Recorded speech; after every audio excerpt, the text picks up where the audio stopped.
தமிழக வெற்றி கழகத்தின் தலைவர் ஜோசப் விஜய் தமிழக முதல்வராக வந்ததற்கு முக்கிய காரணமாக இப்ப சொல்லப்படுவது என்னன்னா, அவருடைய ஆஸ்தான குரு அந்த பண்டிட் வெற்றிவேல் அப்படிங்கிறாங்க. வெற்றி அவரை பார்க்கவே பேர் வித்தியாசமா இருக்கு. ரிக்கி ரத்தன் பண்டிட் வெற்றி அப்படிங்கிறாங்க.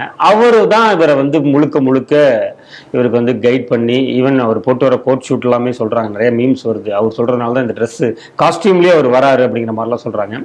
அவரை இவர் என்ன பண்ணியிருக்காங்கன்னா, ஓஎஸ்டியாக நியமித்திருந்தார் நேற்றைய தினம். அதற்கு சட்டமன்றத்திலே பல்வேறு தரப்பிலிருந்து எதிர்ப்பு வந்தது. உடனடியாக பின்வாங்கி இருக்கிறாரு. அந்த அரசாணை கேன்சல் செய்யப்பட்டிருக்கிறது. இது ரெண்டுத்தையும் எப்படி பாக்குறீங்க? அதாவது குறிப்பாக இந்த அரசியல்ல இருக்கிறவங்களுக்கு எதன் மீதோ ஒரு நம்பிக்கை இருக்கும். ஏதோ ஒரு விஷயத்துல, அது கோயில் மீது, ஏதோ ஒரு குறிப்பிட்ட கோயில் மீதோ, துண்டா இருக்கட்டும், கலர் துண்டு, ஏதோ ஒன்று அதன் மீது ஒரு அட்டாச்மெண்ட் அவங்களுக்கு இருக்கும். அது ராசின்னு சொல்லிப்பீங்களா, அதிர்ஷ்டம்னு சொல்லிப்பீங்களா, என்னன்னு தெரியாது. சில பேருக்கு சித்தர்களை பார்க்கறது, அந்த அங்கே எங்கெங்கெல்லாம் இருக்காங்களோ அவங்கள போய் நாடுறது, அவங்கள்ட்ட ஆசீர்வாதம் வாங்குறது அப்படிங்கிறத ஒன்று வச்சுருப்பாங்க. சில பேர் ஜோசியர் மீது இருக்கும். இப்போ பாஜகவிலே அறிவுசார் பிரிவா அதில் ஒருத்தர் இருக்கார். அவரே ஜோசியர் தான். அவர் எனக்கு தெரிஞ்சு கடந்த 6 மாசமாக விஜயை பற்றி அவரும் பேசியிருந்தார். மேபி அவர் பாஜக இருந்ததுனால அவரை ஓஎஸ்டியா சொல்லன்னு நினைக்கிறேன். ஏன்னா அவரும் பாஜக இருந்தா கூட, பாஜக மேடையிலே இருந்துட்டு கூட அவர் விஜயை பத்தி எல்லாம் நிறைய பேசியிருக்காரு. ஏன்னா அவருடைய ப்ரொஃபஷனுங்கிறது ஜோசியம். எனக்கு தெரிகிறது, கட்டம் சொல்கிறது பாஜகவிற்கு கட்டம் சரியில்லை, விஜய்க்கு தான் கட்டம் நல்லா இருக்குதுன்னு அவர் சொல்லியிருக்காரு. என்ன கேட்டா, எதிர்கட்சியில இருக்கிறவங்களையும் அவர் ஏத்துக்கிட்டு இருந்தா அவருக்கும் கூட அவர் இன்னொரு போஸ்டும் கூட போட்டு கொடுத்துருக்கலாங்கிற அளவுக்கு தான் இருக்குது. பட் இனியா ரிக்கி ரத்தன் வெற்றிவேல் அவர் செய்தி தொடர்பாளர் அவங்க சில ஊடக விவாதங்கள்லையும் கூட கலந்துட்டதை நான் பார்த்துருக்கேன். இப்போ இந்த தாவேக்கால ஒரு ராசி என்ன இருக்குன்னா, ஏதாவது ஒரு கேண்டிடேட்டு இதே போல ஏதாவது ஒரு அப்பாயின்மெண்ட்னா அவங்களுக்கு பின்னாலே அவங்க மீது ஒரு சர்ச்சையும் இருக்குது. இல்லை, அவங்களுடைய பூர்வீகத்தை தோண்டி கொண்டு வந்து அது என்ன, இது டிஜிட்டல் உலகம், டிஜிட்டல் லாக்கர்னே மத்திய அரசு கொடுத்துருக்காங்க. ஏன்னா உங்களுடைய சர்டிபிகேட்லாம் கூட அதுல பாதுகாப்பா வைக்கலாம். டிஜிட்டல் லாக்கர் திறந்தீங்கன்னா அதுல என்னென்ன நீங்க வச்சிருக்கீங்களோ எல்லாம் வந்துடும். அது மாதிரி இவர் பத்தின பூர்வாசிரமத்தில் 18 ஆண்டுகளுக்கு முன்பு பூவில் வந்த கட்டுரை அப்படின்னு இவருடைய கட்டம் அப்பொழுது எப்படி இருக்குங்க. இப்ப ஜோசியத்துடைய சிறப்பு என்னன்னா, அவங்க எல்லாருக்கும் கணிச்சு சொல்லுவாங்க. சில நேரங்கள்ல அவங்களுடைய கட்டம் எப்படி இருக்குங்கிறது தெரியாது. இப்ப அவருக்கு எவ்வளவு சந்தோஷமா இருந்திருக்கும் ஓஎஸ்டி, அதுவும் விஜய்க்கு பக்கத்திலே இருக்கணும். எப்பவும் அவருடைய ப்ரோக்ராம் எல்லாமே பிளான் பண்ணக்கூடிய, அதை எக்ஸிக்யூட் பண்ணக்கூடிய இடத்துல இருந்தவருக்கு கட்டம் சரியில்லாம அவரு இப்ப பாத்தீங்கன்னா வாபஸ் வாங்கி 24 மணி நேரத்திலேயே அவருக்கு கட்டம் சரியில்லாம போச்சு அப்படிங்கிறது. இப்ப கேட்டீங்கன்னா அவர் சொல்லுவாரு, எனக்கே தெரியும் இந்த கட்டம் இப்படிதான் சொல்லுது, 24 மணி நேரத்துல அவனுக்கு ஒரு அரசு பதவி ஒரு ராஜயோகம் அது ராஜ நீச்ச யோகமா போய் உனக்கு காலி ஆயிடுச்சுடா அப்படின்னு கூட கட்டம் சொன்னதாக சொல்லலாம். நமக்கு இதெல்லாம் ஜோக் அப்பார்ட். ஆனா அவர் ப்ரொஃபஷன் ஒரு ஜோசியர், அவர் ஒரு ஃபினான்ஷியல் கன்ஸ்டன்டா. இப்போ நமக்கு ரமேஷ் அப்படின்னு ஒருத்தர் நம்ம ஸ்ட்ரீட் டிவி இதில் கூட ஸ்பிரிச்சுவல் சேனலில் ஜோதிடம் சொல்லியிருந்தாங்க. அவர் ஆக்சுவலி ஃபினான்ஷியல் கன்சல்டன்ட். ஆனால் அவர்கிட்ட இன்வெஸ்ட்மெண்ட்டுக்காக வரவங்க, கன்சல்ட் பண்ண வரவங்க பல பேர் இப்போ நான் பண்ணலாமா என்ன யோசிச்சு பாருங்க, எனக்கு சொல்லுங்க அப்படிங்கிற. அவருக்கு ஃபார்ச்சுனேட்லி கொஞ்சம் ஜோசியமும் தெரிஞ்சதுனால எல்லாரும் இந்த இன்வெஸ்ட்மெண்ட்டுக்காக நம்மள்ட்ட இந்த ஜோசியம் பார்க்க வராங்கன்னு சொல்லி அவர் ஜோசியத்தையும் ஒரு ப்ரொஃபஷனா செய்ய ஆரம்பிச்சிட்டார். அதனால நிதி ஜோதிடம் கூட நமக்கு பண்ணார். இது போல இந்த ரத்தன் வெற்றிவேல் யார் கண்டா அவருடைய பினான்சியல் விஷயங்களையும் பார்த்துக்கிட்டு மற்ற விஷயங்களையும் பார்த்துக்கிட்டு கூடவே அவருக்கு ஜோசியமும் அட்வைஸ் பண்ணிட்டு இருந்தாராங்கிறது தெரியல. இப்போ பார்த்தீங்கன்னா எல்லாரும் கேட்குறாங்க, அவர் ஏன் இந்த ரக்ஷைன்னு வச்சுட்டு வர்றாரு. எப்பயுமே பாலும் நெற்றியாக கொண்டிருந்த விஜய் திடீர்னு ஒரு கருப்பு பொட்டு மாதிரி வச்சதும் வைக்காததுமாக ஒரு கருப்பு பொட்டு வச்சுட்டு வர்றாரு யாரு அப்படின்லாம் கூட கேட்டாங்க. பாலக்காடுல இருந்து தான் வந்துருச்சு திருச்சா கொண்டாந்து கொடுத்தாங்களா, இல்ல ரத்தன் வெற்றிவேல் தான் கொடுத்துருக்காரா? திரிஷா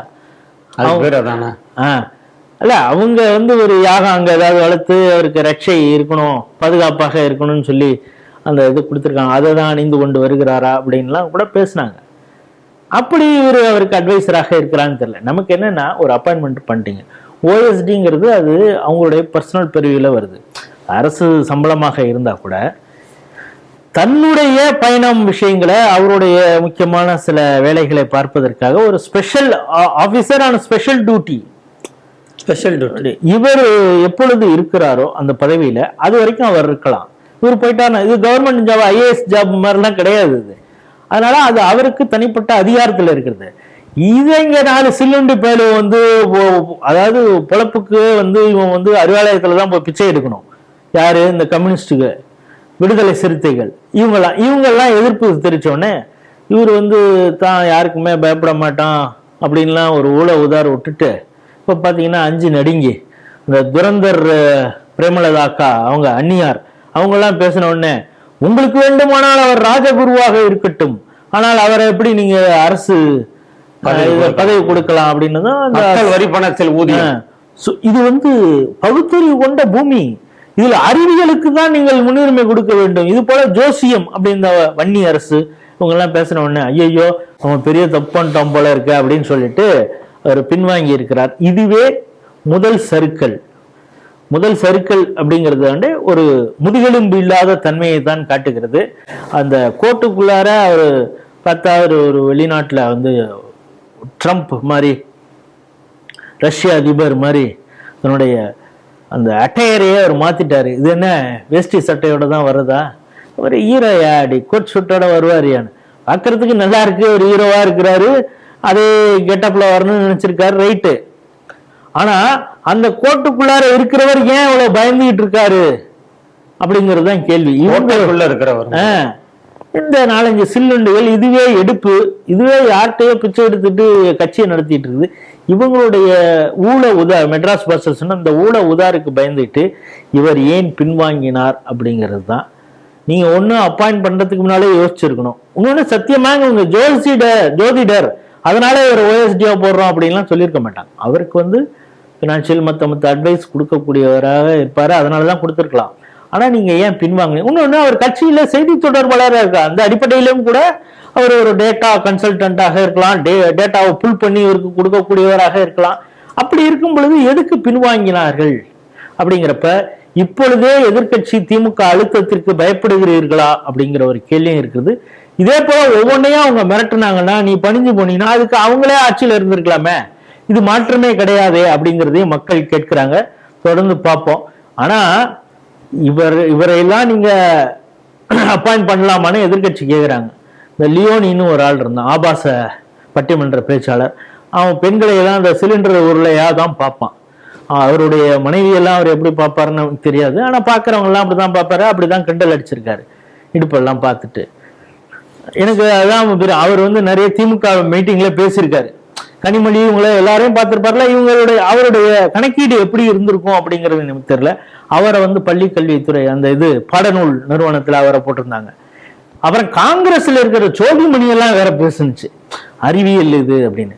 நமக்கு அதை படிச்ச உடனே எனக்கு கொள்ளுன்னு சிரிப்பு வந்துருச்சு. ஏன்னா இது ஒரு துக்ளக் ஆண்டு விழாவில் பேசுனதான் ஞாபகம் இருக்கும்.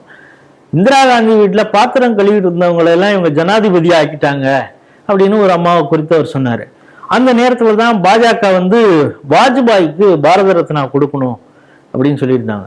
அப்பதான் அவர் கிண்டலா சொன்னார், ஏன் பாரத ரத்னா விருது அட்லீஸ்ட் அந்த இவர் கையில வாங்கினாலாவது, அப்துல் கலாம் கையில வாங்கினாலாவது ஏதாவது ஒரு பெருமை உண்டு, போய் அந்த அம்மா கையில வாங்கி என்ன பண்ண போறீங்க அப்படிங்கிறது மாதிரி கிண்டலா சொன்னார். இப்படிப்பட்ட ஆட்களுக்கெல்லாம் இவங்க ஜனாதிபதி பொறுப்பே கொடுத்தவங்க. இவங்க ஓஎஸ்டியாக இந்த ரத்தன் வெற்றி வேலை போட்டதை இவங்க கிண்டல் பண்ணும் பொழுது நமக்கு எதால சிரிக்கிறதுன்னு தெரியல. இந்த கூத்துகள் இன்னும் இதே போல நடக்க போகுது. ஆனா எதிர்கட்சிகளோட ஒவ்வொரு அழுத்தத்திற்கும் இவர் இப்படியே அடிபணிந்தார்னா இந்த மாற்றம் தேவையே இல்லை அப்படின்னு மக்கள் யோசிக்க ஆரம்பிச்சிருவாங்க அப்படிங்கிறது தான் இந்த செய்தி.